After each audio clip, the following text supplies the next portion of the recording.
Hey all, welcome to the cook book vlog. இன்றைக்கி நம்ம இந்த வீடியோவில் நீர் தோசை அண்ட் அதுக்கு பர்ஃபெக்டான சைட் டிஷ் தக்காளி தொக்கு எப்படி பண்ணுறதுன்னு பார்க்க போகிறோம். இந்த நீர் தோசை பண்ணுறதுக்கு பச்சரிசியும் தேங்காயும் இருந்தால் போதும். நம்ம இன்ஸ்டண்ட்டாக மாவு அரைச்சி அப்போவே தோசை சுடுற அளவுக்கு ஒரு குயிக்கான ரெசிபி. வாங்க இது எப்படி பண்ணலான்னு பார்க்கலாம். இதுக்கு பச்சரிசி 2 டம்ளர் எடுத்திருக்கேன். இது 400 கிராம். இதை நம்ம நல்லா ஒரு 2 முறை கழுவிட்டு இதை ஊற வச்சு எடுத்துக்கலாம். இது 2 மணி நேரம் கண்டிப்பாக இதை ஊறணும். நம்ம இதை ஊற வச்சிடலாம்.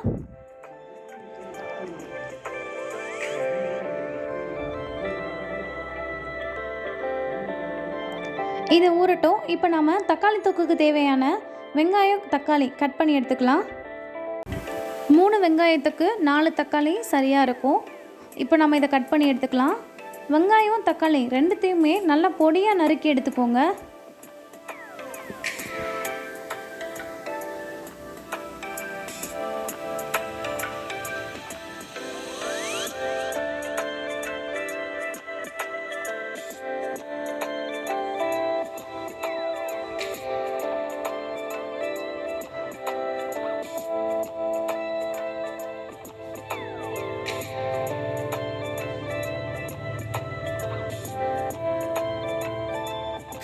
இப்போ தக்காளியும் அது போல் பொடியாக நறுக்கி எடுத்துக்கலாம்.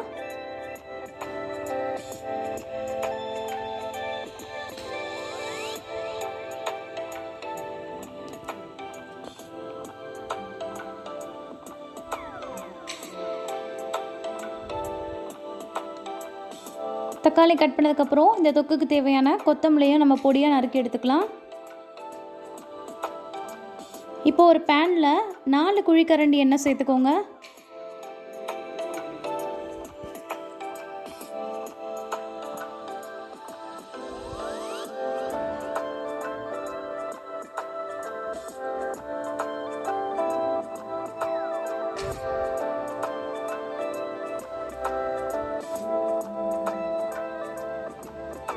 எண்ணெய் சூடானதும் 1/2 டேபிள் ஸ்பூன் கிட்ட கடுகு சேர்த்துருக்கேன். இந்த கடுகு எல்லாம் நல்லா உடைஞ்சதும் நம்ம 5 காஞ்ச மிளகாய், 1 டேபிள் ஸ்பூன் உளுந்து இதையும் உள்ள சேர்த்துக்கலாம்.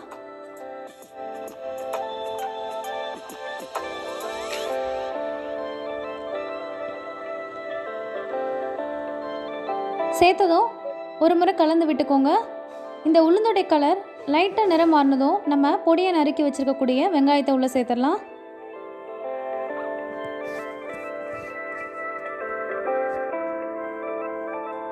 வெங்காயத்தை சேர்த்ததும் நம்ம இந்த வெங்காயம் எல்லாம் நல்லா வதங்கிறதுக்காக கொஞ்சமாக சால்ட்டு சேர்த்து ஒரு முறை கலந்து விட்டுக்கலாம். வெங்காயம் எல்லாம் இந்த அளவுக்கு நல்லா கோல்டன் ப்ரௌன் ஆனதும் நம்ம எடுத்து வச்சுருக்கக்கூடிய இஞ்சி பூண்டு விழுது சேர்த்துக்கலாம். இது நான் 3 டேபிள் ஸ்பூன் கிட்ட சேர்த்துருக்கேன்.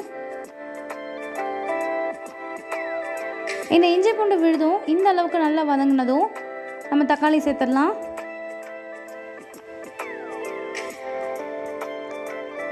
தக்காளி சேர்த்ததும் நல்லா கலந்து விட்டுக்கோங்க.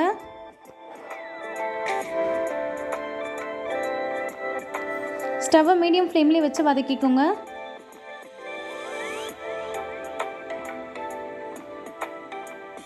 இப்போ நாம் ஒரு கொத்து கருவேப்பிலை உள்ளே சேர்த்துக்கலாம்.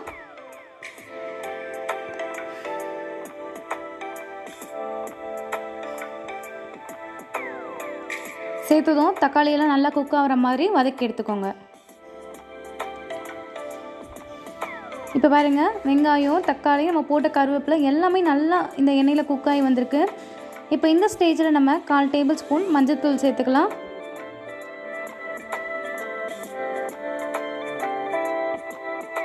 ஒன்றரை டேபிள் ஸ்பூன் தனி மிளகாய்த்தூள் சேர்த்துக்கோங்க.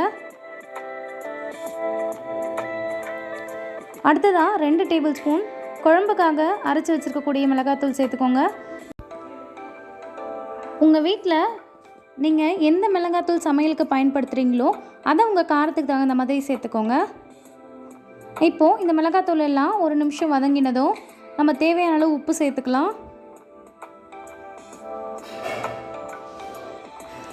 உப்பு சேர்த்ததும் ஒரு முறை கலந்து விட்டுட்டு நம்ம தேவையான அளவு தண்ணி வச்சுக்கலாம். நான் இன்றைக்கி சரியாக 450 ml தண்ணி எடுத்துருக்கேன். அதை உள்ளே சேர்த்துக்கலாம்.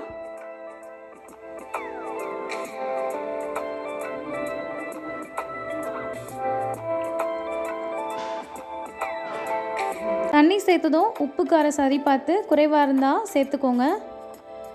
ஒரு 7 நிமிஷத்துக்கு நல்லா அதை குக் பண்ணி எடுத்துக்கோங்க. இந்த அளவுக்கு பபிள்ஸ் எல்லாம் வந்து எண்ணெய்லாம் பிரிஞ்சு வந்திருக்கும். தக்காளி தொக்கும் நல்லா திக்காக இருக்கும். இப்போ இந்த ஸ்டேஜில் நாம் பொடியாக நறுக்கி வச்சுருக்கக்கூடிய கொத்தமல்லி இதில் சேர்த்துக்கலாம். கொத்தமல்லி சேர்த்ததும் கேஸ் ஆஃப் பண்ணிவிடுங்க. இப்போ நாம் தோசைக்கு தேவையான மாவு அரைச்சி எடுத்துக்கலாம்.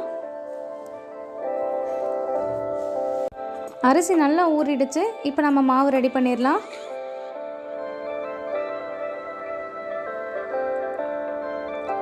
அரிசியை எல்லாத்தையும் உள்ளே சேர்த்துக்கோங்க.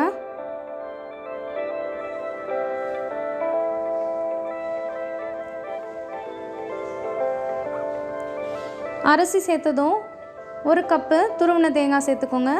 அதாவது நீங்கள் எந்த பாத்திரத்தில் அரிசி அளந்து எடுக்கிறீங்களோ அதில் பாதி அளவு துருவின தேங்காயை சேர்த்துக்கோங்க. நான் இன்றைக்கி 2 டம்ளர் அரிசி எடுத்தேன் இல்லையா, அதில் 1 டம்ளர் துருவின தேங்காவை தான் இந்த கப்பில் மாற்றி வச்சுருந்தேன். அதை உள்ளே சேர்த்து நல்லா பேஸ்ட் மாதிரி அரைச்சி எடுத்துக்கோங்க. இந்த அளவுக்கு நல்லா நறுநறுன்னு இல்லாமல் ஃபைன் பேஸ்ட்டாக அரைச்சி எடுத்துக்கோங்க. இப்போ நாம் அரைச்சி வச்சுருக்கக்கூடிய மாவை வேறொரு பாத்திரத்துக்கு மாற்றிக்கலாம். இப்போ நாம் தண்ணி சேர்த்துக்கலாம். தண்ணி 1 டம்ளர் அரிசிக்கு 2 டம்ளர் தண்ணி சரியாக இருக்கும். இப்போ நான் 4 டம்ளர் தண்ணி சேர்த்துருக்கேன்.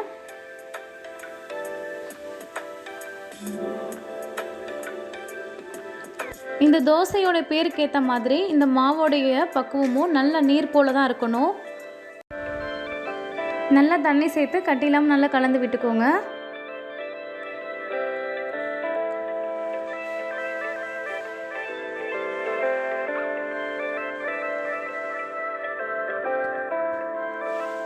இப்போ பார்த்தீங்கன்னா இந்த அளவுக்கு நல்ல தண்ணியாக இருக்கணும் மாவு.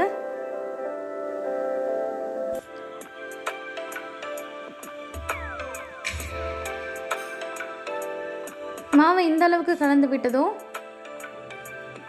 இப்போ நாம் இதில் தேவையான அளவு உப்பு சேர்த்துக்கலாம். உப்பு சேர்த்து ஒரு முறை கலந்து விட்டுக்கோங்க.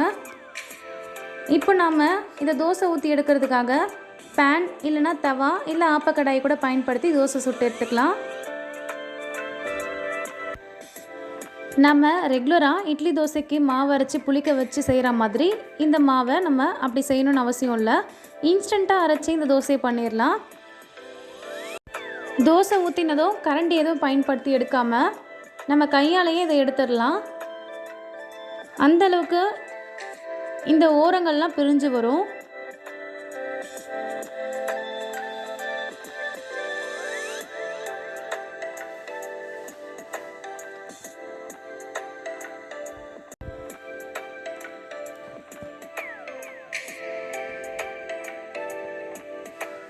இந்த அளவுக்கு தோசை பிரிஞ்சதும் நம்ம மடித்து இதை எடுத்துடலாம்.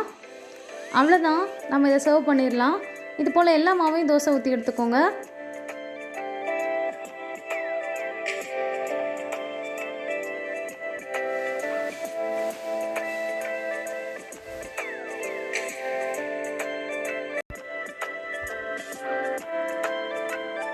இந்த நீர் தோசைக்கு ஒரு பக்கவான சைட் டிஷ் இந்த தக்காளி தொக்குங்க. நீர் தோசை பண்ணும்போது கண்டிப்பாக இந்த தக்காளி தொக்கு பண்ணி சாப்பிட்டு பாருங்கள், அவ்வளோ சூப்பராக இருக்கும்.